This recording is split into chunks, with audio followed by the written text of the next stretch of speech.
Today, we really need to review the law of sines. We have the quiz tomorrow, remember? I think we should first talk about what it is, and then how we use and when to use it. Yeah, good idea. I always get confused when I should use the law of sines and when I use the law of cosines. So let's clear that up too. Alright, so the law of sines is used when we have either an ACA, angle side angle, or AES, angle angle side, triangle. Also when it's an SSA, side side angle case, but that can be tricky sometimes. Exactly. Basically, when we know enough angles and sides in a triangle, but not all three sides or all three angles yet, the law of sines relates the sides under opposite angles. It says A over sine A equals B over sine B equals C over sine C, where A, B, and C are the side lengths, and A, B, and C are the opposite angles. Yes, and the important thing is the ratio.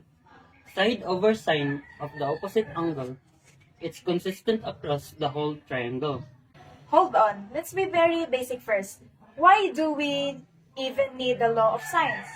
Good question. We need it because sometimes, when solving triangles, you don't have the right angle. So you can just use basic SOHCAHTOA or Pythagoras.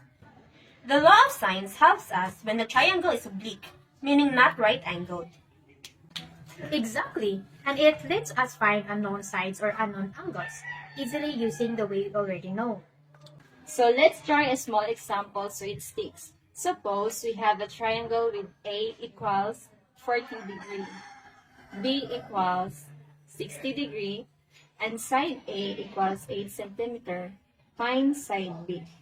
Alright, first, according to the law of sine, A over sine A is equals B over sine B, substituting the values of 8 over sine 40 degrees equals B over sine 60 degrees. Now, cross multiplying, B is equals 8 times sine 60 degrees over sine 40 degrees. Then, we just use the calculator. Let me compute that. So, sine 60 degrees is about 0.8660 and sine 40 degrees is about 0.6428. Multiplying by 8 times 0.8660 equals 6.928. Then dividing 6.928 divide by 0.6428 equals 10.78. So B is approximately 10.78 centimeter. Nice! See? It wasn't too bad. So the steps are 1. Step up the proportion using sides and opposite angles.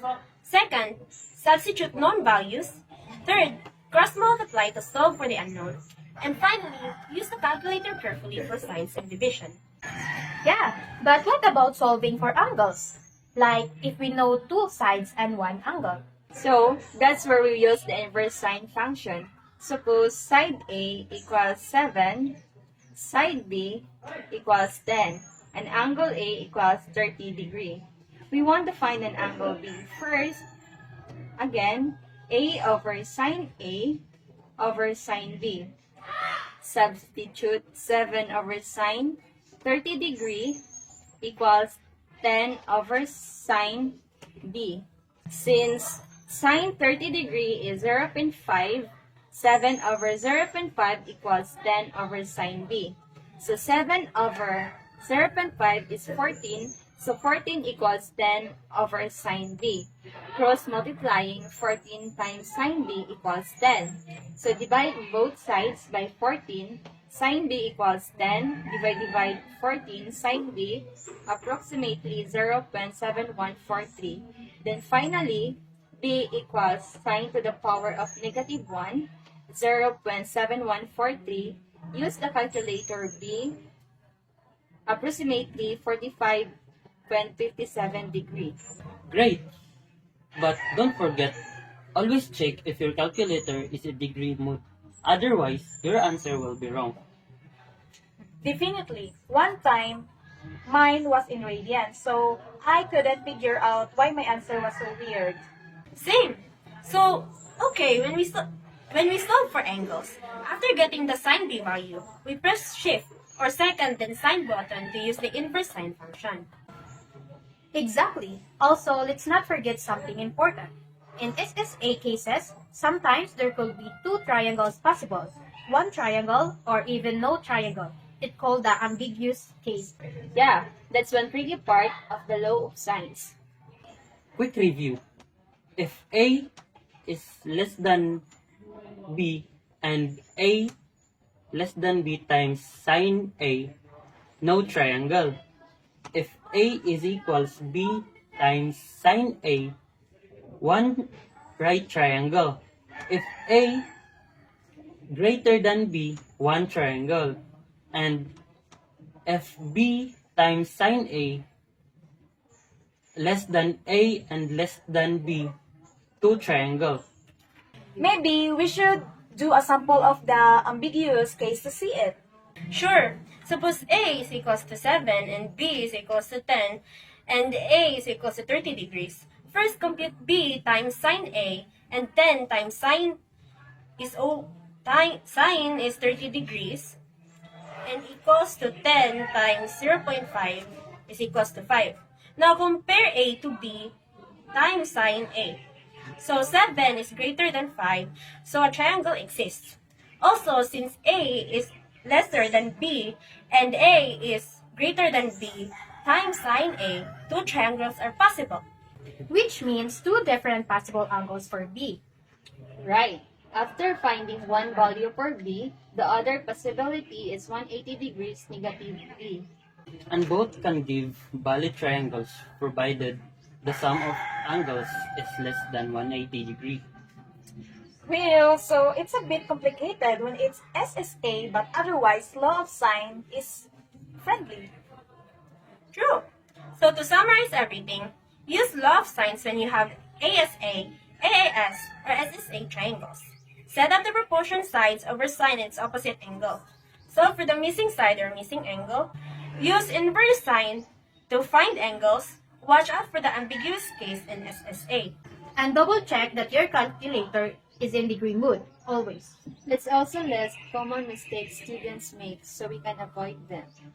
Forgetting which side matches which angle, not cross-multiplying properly.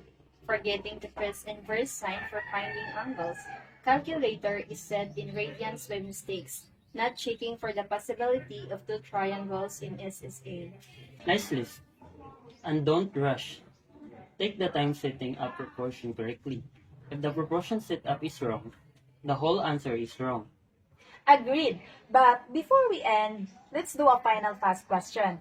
In a triangle A equals 50 degrees, A equals 9 centimeter, and B equals 12 centimeter, find angle B.